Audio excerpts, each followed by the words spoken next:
Miscellaneous exercise chapter number 10 class 12 vector का question number 15 हम करेंगे आज। एंड क्वेश्चन नंबर 15 देखो क्या लिखा हुआ है, काफी इजी क्वेश्चन है। क्वेश्चन है prove that vector A plus vector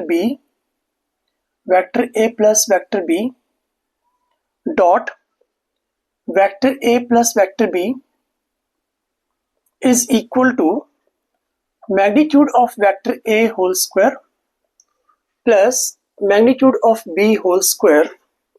ये प्रूव करना है। आगे लिखा है if and only if A and B are perpendicular, vector A and vector B are perpendicular, this is given to you. अब देखो कंडीशन ऑफ परपेंडिकुलरिटी क्या होती है, ये होती है ए डॉट बी या फिर B dot A equal to zero.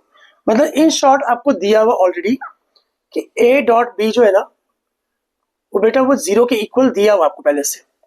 और साथ साथ एक चीज और लिखी हुई है, vector a is not equal to zero vector. ना तो वेक्टर a जीरो वेक्टर है और ना ही वेक्टर b एक जीरो वेक्टर है। तो किस तरह प्रूव करेंगे vector a plus vector b dot vector a plus vector b is equal to magnitude of a square plus magnitude of b square. हम लोग स्टार्ट करते हैं LHS से। तो ये है a vector plus b vector dot a vector plus b vector. चलिए into करते हैं, इसको मल्टीप्लाई करते हैं डॉट प्रोडक्ट।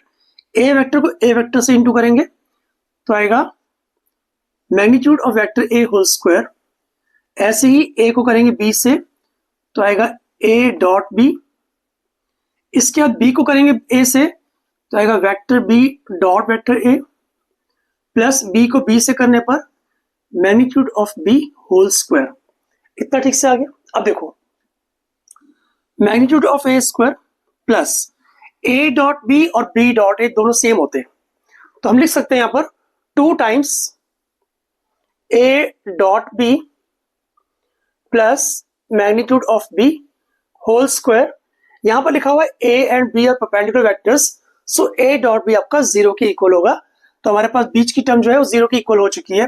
हमारे पास बचा क्या, magnitude of vector A whole square plus magnitude of vector B whole square. That is the answer equal to RHS। अब इस क्वेश्चन में आपको कहीं पर भी डाउट हो, कोई भी कॉन्सेप्ट में डाउट हो तो पूछ सकते हैं कमेंट सेक्शन में। Thank you for watching, bye bye.